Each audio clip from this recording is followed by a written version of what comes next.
নবীজি বলেছেন কিয়ামতের দুইটা মেজর সাইন, দুইটার মধ্যে একটা হচ্ছে আনতারাল হুফাতাল উরাতাল আলাতা রিয়াশাইয়া তাতাওয়ালুনা ফিল বুনিয়ান। যখন সমাজের দরিদ্র শ্রেণীর মানুষেরা, যাদের পায়ে স্যান্ডেল ছিল না, গায়ে কাপড় ছিল না, এরা উঁচু উঁচু বিল্ডিং নির্মাণের প্রতিযোগিতা করতে থাকবে, ফান্তাজিরিস সাআহ, তখন কিয়ামতের অপেক্ষা করতে থাকবে। আজকে থেকে 100 বছর আগে ছিল এগুলা?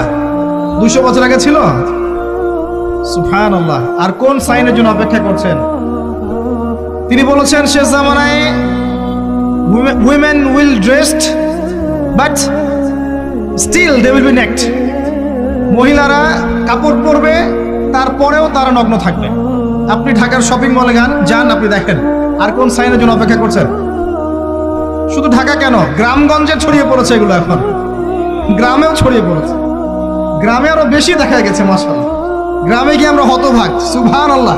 গ্রামের মেয়েগুলা, গ্রামের মেয়ে ঢাকা শহরের মেয়েকে পার করে ফেলেছে।